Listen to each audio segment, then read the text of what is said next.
what makes Christmas Christmas so often are the traditions. Thank you. Merry Christmas. And truly, what says Christmas more than a man and his stuffed goose? Thank you. If I make people smile and I can collect some extra money for the Salvation Army, that's Christmas. That's my Christmas. And it has been for a quarter of a century and counting. We've been coming here since I was a baby, for 26 years, and I've seen this guy for 26 years. So every Christmas he plays with that goose, and I thought it was the coolest thing. Not half as cool as Bud Crowninshield playing with his keyboard. Jingle bells, jingle bells. People come in because they have to do an errand. We got them to smile on the way in.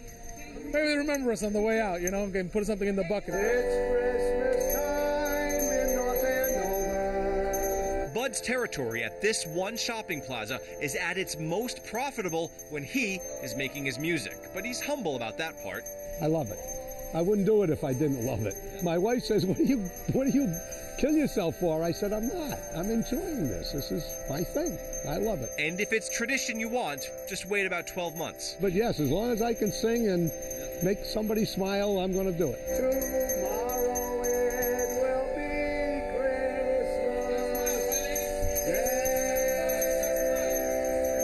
Christmas. Jim Armstrong, WBZ News.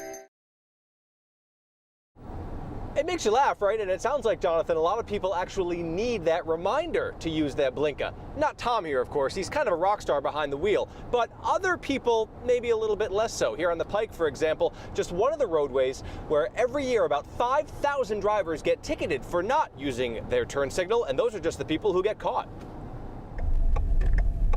Anywhere else, it's called your directional or maybe your turn signal, but here... Yeah, blinker. Yeah, blinker. Using your blinker. Blinker. Yes, blinker. Blinker. Pronounce it however you want. They might as well be optional features on a lot of cars. Lane changing without giving warnings, not using directionals. I've been hit by a texter, actually almost killed. So, for the busy Mother's Day travel weekend, a little local flavor on the state's highway signs. We got to get these refreshed a little bit, otherwise people ignore them. If they get people's attention to follow the rules on the road, I think it's a good thing. I notice it because I use my blinker. Because you're a good driver and other people not so much. Exactly.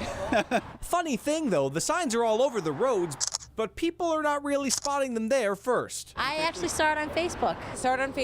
They're cute. I saw them on Facebook. Could it be drivers reaching for their phones to post to social media from behind the wheel? I wouldn't put it past anyone on the road these days. And though they're definitely clever, for some, well, enough's enough. I thought it was kind of cute in the beginning, but I think it's getting a little annoying. To be honest, I'm from Jersey. What do you want?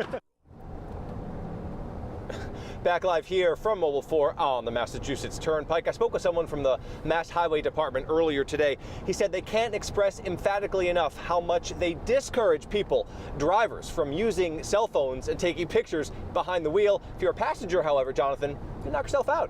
Live in Mobile 4, Jim Armstrong, WBZ News. Rolling. Very quiet, please. Day 2 of filming, and this little corner of Cambridge, turned into Southie, has never been so popular. Yeah, it's exciting. The Polish-American Club here has been reborn as Whitey Bulger's South Boston hangout, draped in black today, so crews can shoot nighttime scenes inside. It's cool. I grew up around here. Until the end of the month, Warner Brothers Pictures is shooting Black Mass, based on the book about Whitey and the Irish mob, starring Johnny Depp, seen here on a Facebook fan site, looking every bit the part. We did the Freedom Trail this morning and we came from Bunker Hill.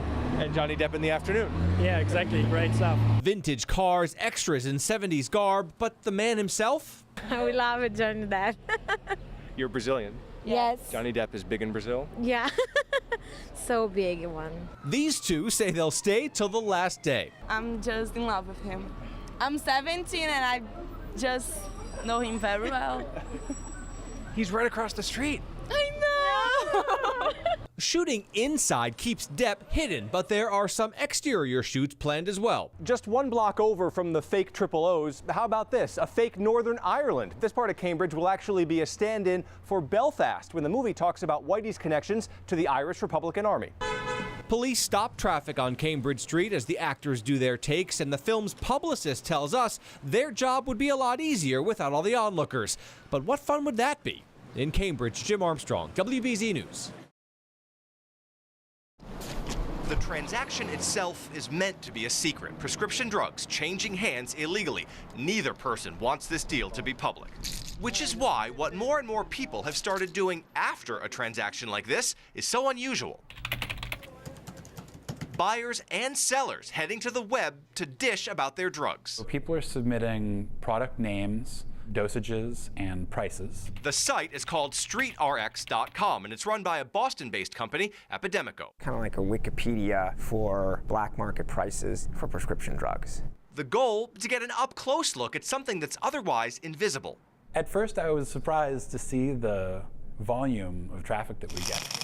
The benefit to drug abusers is obvious. They get real-time info on what they should ask and pay for illegal prescription drugs. Click on Boston, you'll find dozens of transactions. You can also click on the pin for Everett, for Malden. You know, there are not a lot of great ways to get access to that information.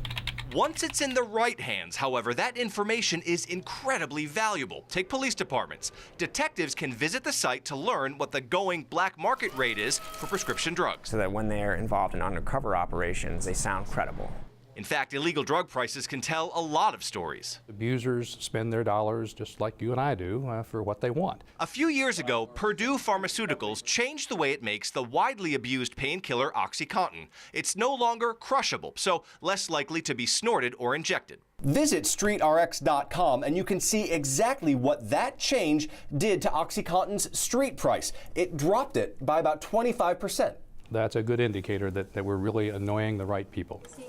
By posting some oxys are worth more than others, users of StreetRx, incidentally, are keeping more addictive pills off the street. That tells me we're making a dent in the right thing. I'm really interested in developing prevention. And addicts can actually help do that, too. Researchers at Tufts are hoping to use StreetRx to gather fresh data about how and where and when and why people use. We might be able to get so much more information than we even knew was possible.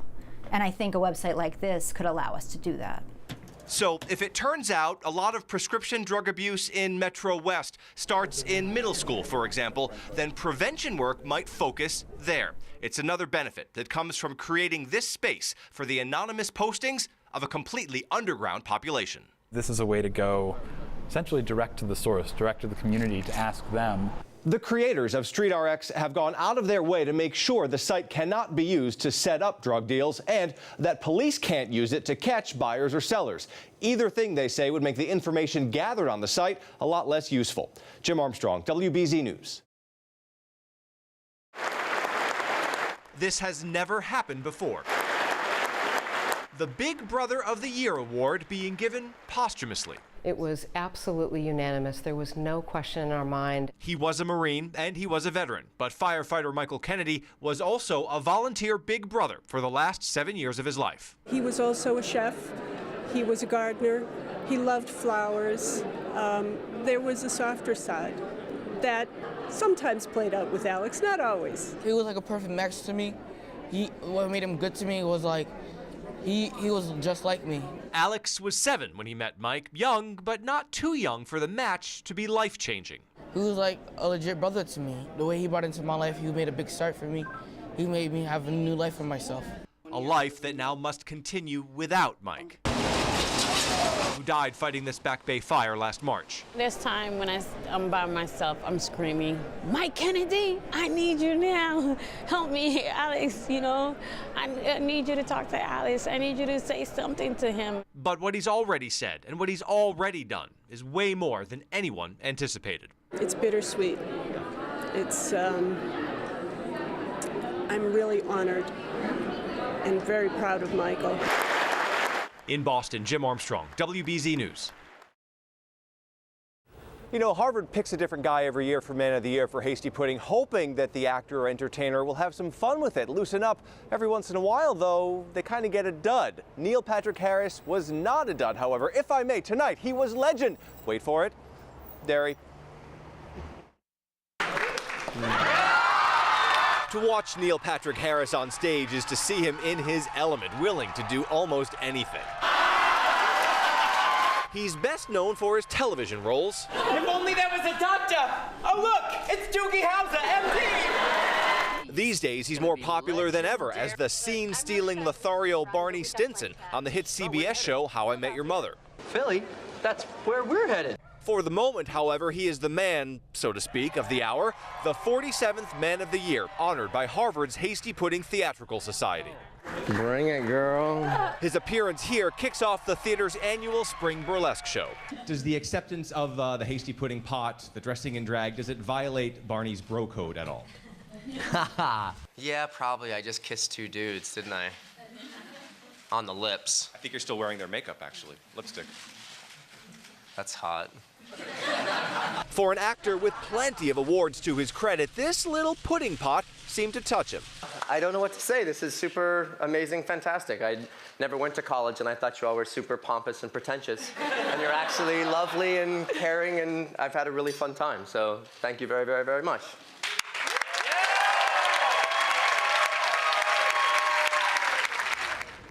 Harris told us afterwards he did actually have one regret about this whole experience. It was over too quickly. He's working on a new play on Broadway, so he got here first thing this morning, and he's leaving first thing tomorrow morning. Jonathan and Lisa, he said he wished he could have stayed here to do a little bit more sightseeing around Cambridge and Boston.